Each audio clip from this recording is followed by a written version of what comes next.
Alors, une des choses que les jeunes ne savent pas, les jeunes, suivez-moi bien, je vais expliquer une chose importante. La raison pour laquelle vous êtes diplômés sans travail. La raison pour laquelle beaucoup de gens ont des diplômes sans travail. Une bêtise grave. Les choses ont changé dans le monde depuis 1971. Vous devez savoir que la cotisation de la retraite sur le plan international a commencé en 1974. C'est-à-dire, vous le travailleur, vous épargnez, on retire dans votre salaire et l'employeur aussi donne sa part pour votre retraite. Avant, il n'était pas question de cela. Avant 1974, après votre retraite, vous pouviez avoir de l'argent jusqu'à votre mort. Ces deux dates ont modifié énormément le monde. Une seule chose n'a pas changé, l'académie. Le monde a changé, l'argent a changé, l'école n'a pas changé. C'est la raison pour laquelle aujourd'hui, aller à l'école ne signifie plus que vous allez avoir de l'argent. Votre salaire est déjà hypothéqué d'avance à cause de ces deux dates. Est-ce que vous comprenez? Alors quand on vous dit que avoir de l'argent, le travail, c'est qu'il faut avoir un travail ou un diplôme, c'était valable avant 1971. Après 1971, un diplôme sans courage, sans audace, un diplôme sans force de caractère ne signifie plus rien. Même si tu es diplômé dans ce monde-là qui change chaque jour, si tu n'as pas la personnalité, le cran, ton diplôme te donnera que la pauvreté. Le diplôme aujourd'hui ne sert plus à rien depuis 1971. Lorsqu'on a un diplôme, en étant timide, on peut rester diplômé sans travailler. Désormais, le diplôme doit être accompagné par beaucoup de choses. Et ces choses doivent être liées à ta personnalité. Est-ce que vous m'entendez? Mais c'est parce que les gens ne comprennent pas les phénomènes que vous voyez tous les jours, que vous ne comprenez pas. L'Afrique fonctionne comme ça. Quand vous voyez comment l'Afrique fonctionne dans le monde du travail, l'Afrique ne comprend pas le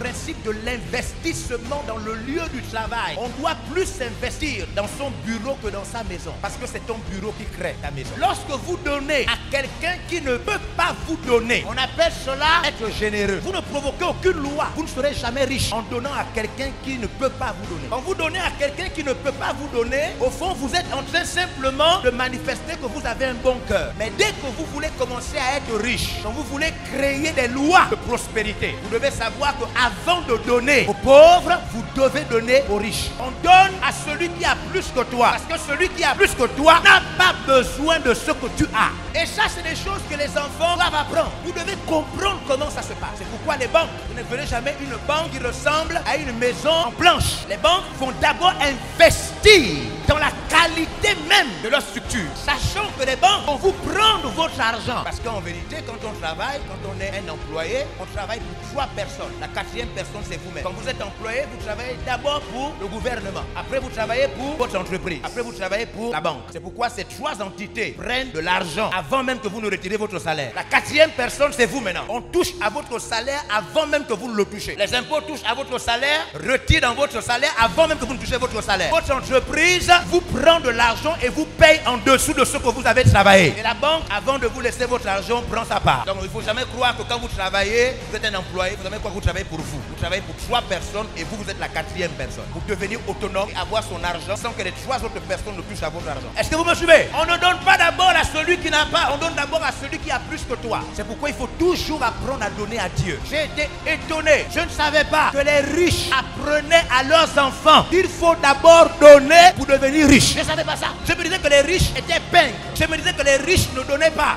Les riches donnent plus que toi. Même le riche méchant là, il donne plus que toi. Le riche donne plus que toi, même quand il est méchant. Les grands prix comme le prix Nobel de la paix. Vous savez qui organise ces grands prix là? C'est des familles riches. Parce qu'on apprend à celui qui a beaucoup d'argent que s'il veut garder beaucoup d'argent, il doit évacuer de l'argent. C'est une loi obligatoire.